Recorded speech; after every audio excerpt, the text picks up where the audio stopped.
नमस्कार छात्रों, स्वागत है आपका मयूर नोबल सीनियर सेकेंडरी स्कूल की ओर से संचालित ऑनलाइन यूट्यूब क्लासेज में। छात्रों, हम आनुवंशिकी पाठ के तहत पिछले वीडियो में हमने मेंडल के नियमों का अध्ययन किया था।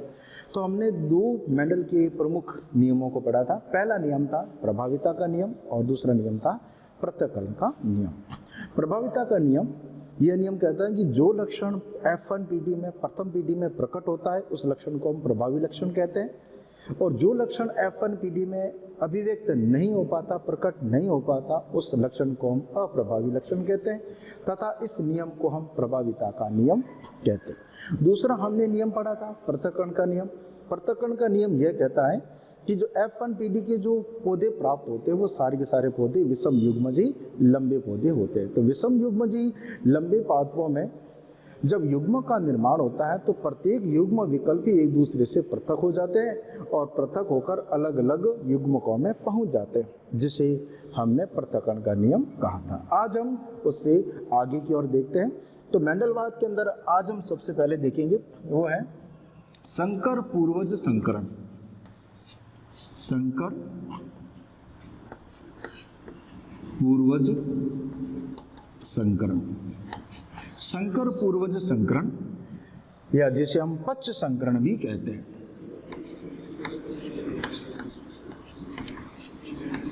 पच्च संकरण का अर्थ होता है कि जो F1 पीढ़ी के पादप है, इन पादपों का संकरण प्रभावी अथवा अप्रभावी जनक के साथ कराना, इस संकरण को हम संकर पूर्वज या पच्च संकरण कहते हैं।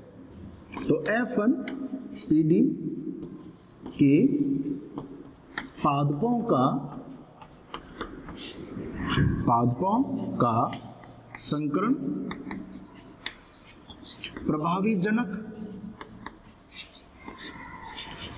अप्रभावी जो जनक होंगे वो समयुग्मजी लंबे होते हैं, अथवा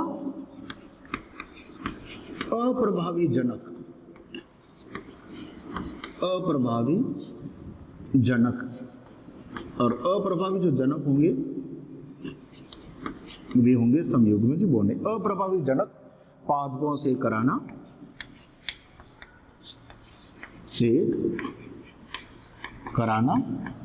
इसे हम कहते हैं संकर पूर्वज या पच्च संकरण। तो F1 पीढ़ी के जो हमें पौधे प्राप्त होते हैं, जो संतति प्राप्त होती है, वह संतति होती है विषम युग्मजी लंबे। इन विषम युग्मजी लंबे पादपों का संकरण प्रभावी जनक अथवा अप्रभावी जनक दोनों में से किसी एक के साथ कराना, इसे हम कहते हैं संकर पूर्वज या पच्च संकरण। तो ये जो पच्च संकरण है ये दो प्रकार का होता है। पहला होता है जिसे हम कहते हैं बाह्य संकरण, और दूसरा जो होता है उसे हम कहते हैं परीक्षण संकरण। परीक्षण संकरण। तो सबसे पहले बात करते हैं बाह्य संकरण क्या है। तो बाह्य संकरण का अर्थ होगा कि F1 पीढ़ी के पादपों का संकरण, F1 पीढ़ी के पादपों का संकरण प्रभावी जनक के साथ कराना, इसे हम कहेंगे बाह्य संकरण। तो इसकी परिभाषा होगी F1 पीढ़ी के पादपों का संकरण प्रभावी जनक पादपों, प्रभावी जनक पादपों से कराना, इसे हम कहते हैं बाह्य संकरण।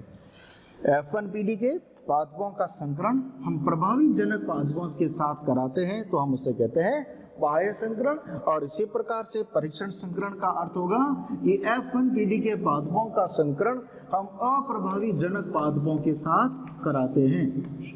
अप्रभावी जनक पादपों के साथ यदि कराएं,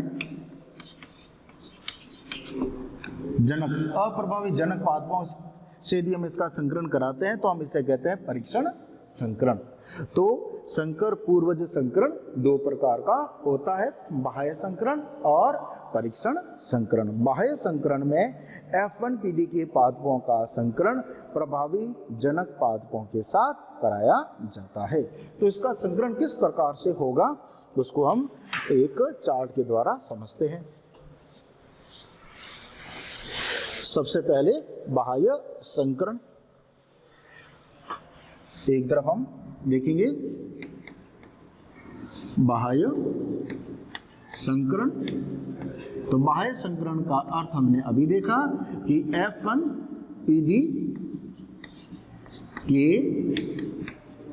पादपों का संकरण प्रभावी जनक पादपों से कराना। तो हम इससे कहते हैं बाह्य संकरण। किस प्रकार से होगा? तो सबसे पहले हम लिखते हैं जनक पीडी, जिसमें सबसे पहले है F1PD के विषम युग्मजीय लंबे और दूसरा है प्रभावी। प्रभावी जो जनक है, प्रभावी लक्षण लंबापन, ये सम युग्मजीय लंबे पादप। अब इनमें होगा अर्धसूत्री विभाजन और अर्धसूत्री विभाजन के द्वारा जनक से निर्माण होता है युग्मकों का।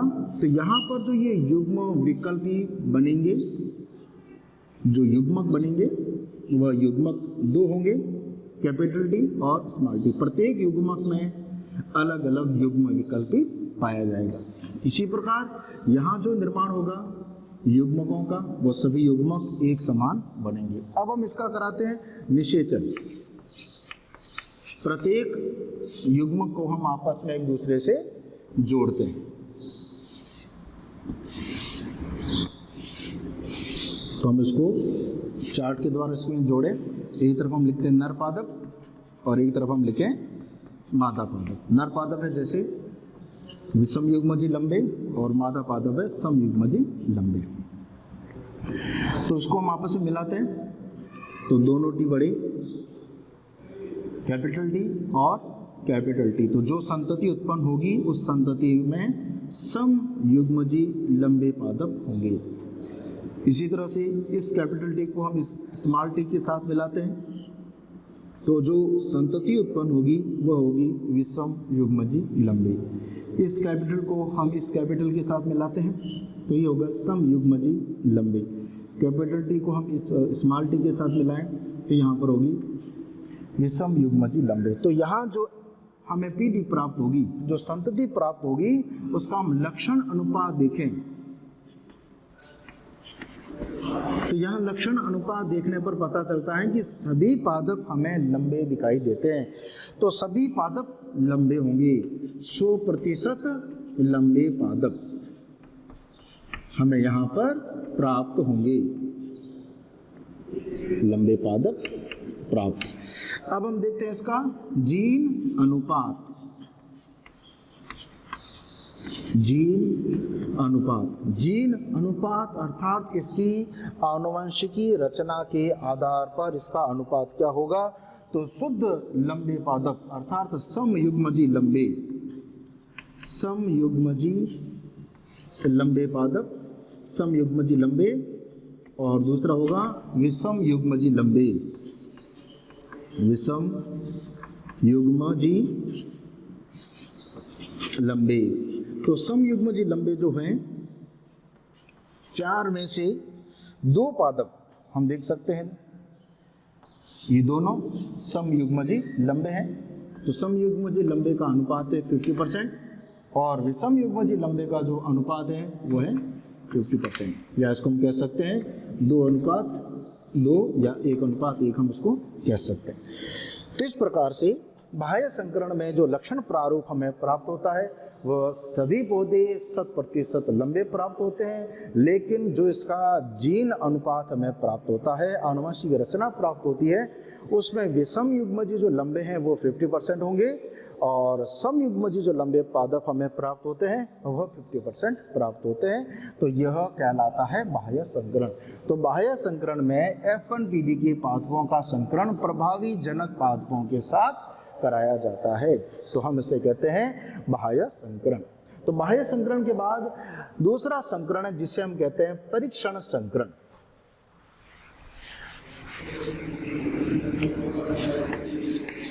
परीक्षण संकरण।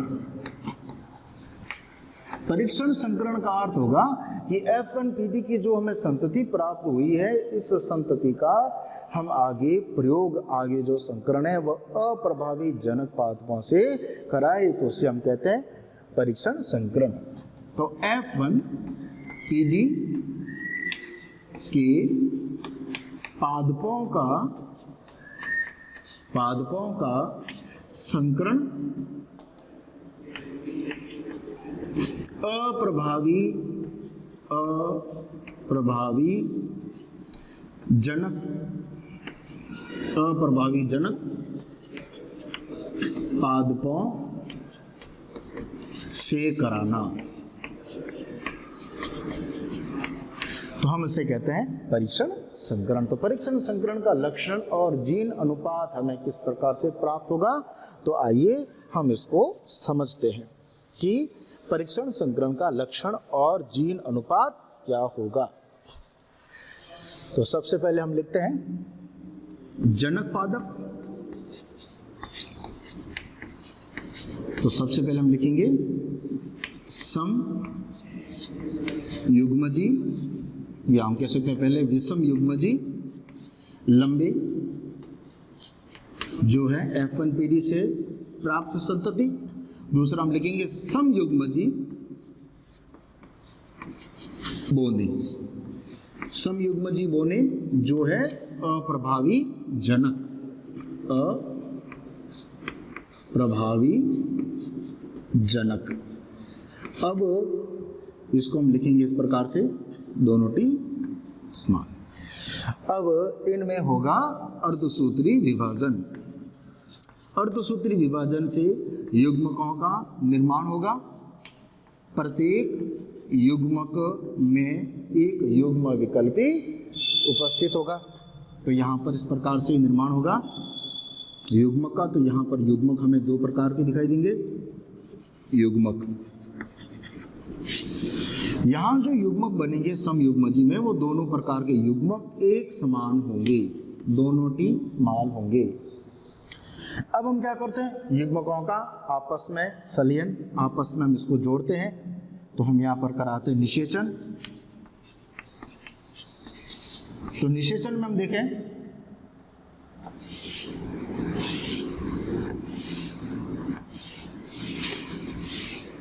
निषेचन हम इसका देखें तो एक तरफ हम लिखते हैं नर पादप, जैसे हमने इसको नर माना, और सम युग्मजी बोने को हमने माना मादा।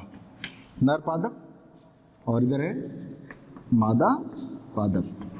नर पादप जिसमें युग्मक हैं दो प्रकार के, मादा पादप जिसमें जो युग्मक है वह एक प्रकार का ही है। अब हम इनको आपस में जोड़ते हैं, इस कैपिटल को इस स्मॉल से जोड़ते हैं, तो जो संतति होगी वो इस प्रकार से विषम युग्मजी लंबी प्राप्त होगी।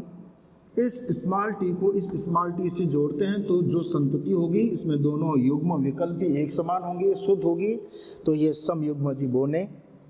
इस प्रकार से इस कैपिटल टी को इस स्मॉल टी से जोड़ते हैं तो यहाँ जो संतति प्राप्त होगी वह विषम युग्मजी लंबी प्राप्त होगी। और इस स्मॉल टी युग्मक को जब हम इस स्मॉल टी युग्मक से जोड़ते हैं तो यहाँ पर हमें सम युग्मजी बोने पौधे प्राप्त होंगे। तो इस प्रकार से जो हमें संतति प्राप्त हुई है, इस संतति का यदि हम लक्षण अनुपात ज्ञात करते हैं तो 4 में से 2 पौधे हमें बोने और 2 पौधे हमें लंबे दिखाई देते हैं। तो उसका जो लक्षण अनुपात देखें, लक्षण अनुपात होगा लंबे वर्सेस बोने, लंबे अनुपात बोने। तो 4 में से 2 पौधे ये लंबे हैं और 2 पौधे यह बोने। तो इसका जो अनुपात हमें ज्ञात होगा वो होगा 1:1। अब हम देखते हैं इसकी जो आनुवंशिक रचना है, जीन की संरचना के आधार पर इसका अनुपात क्या होना चाहिए। तो हम देखते हैं इसका जीन अनुपात। इसका जो जीन अनुपात हमें ज्ञात होगा, अर्थात कितने पौधे वह शुद्ध है और कितने पौधे अशुद्ध है। तो यहाँ विषम युग्मजी लंबी, विषम युग्मजी लंबी, तो विषम युग्मजी लंबी कितने हैं? तो 4 में से 2 पौधे हमें विषम युग्मजी लंबे प्राप्त हुए।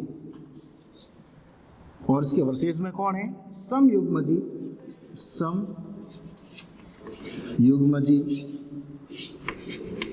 बोने। तो सम युग्मजी बोने कितने हैं? तो यहाँ पर हम देखें तो 4 में से 2 पौधे हमें सम युग्मजी बोने प्राप्त होते हैं। तो इसका जो हमें अनुपात निकालेंगे तो इसका अनुपात आएगा 1:1। तो जो परीक्षण संकरण है, इस परीक्षण संकरण से हमें ज्ञात होता है कि इसमें लक्षण और जीन अनुपात दोनों ही एक समान हमें ज्ञात होता है। तो परीक्षण संकरण ऐसा संकरण है जिसका लक्षण अनुपात तथा जीन अनुपात दोनों ही एक समान प्राप्त होते हैं। तो आज के वीडियो में हमने समझा परीक्षण संकरण, बाह्य संकरण, तो इसकी हमने परिभाषा समझी। हम इसको एक बार रिपीट में देख लेते हैं। तो F1PD के पादपों का संकरण हम प्रभावी अथवा अप्रभावी जनक पादपों के साथ कराते हैं तो हम इसे कहते हैं पश्च संकरण या संकर पूर्व संकरण। यह 2 प्रकार का होता है। F1PD के पौधों का संकरण यदि हम लंबे पादपों के साथ या प्रभावी जनक पादपों के साथ कराते हैं तो हम इसे कहते हैं बाह्य संकरण। और इसी प्रकार यदि F1PD के पादपों का संकरण यदि हम अप्रभावी जनक पादपों के साथ कराते हैं तो हम इसे कहते हैं परीक्षण संकरण। तो आज हमने महत्वपूर्ण संकरण का प्रयोग समझा। धन्यवाद।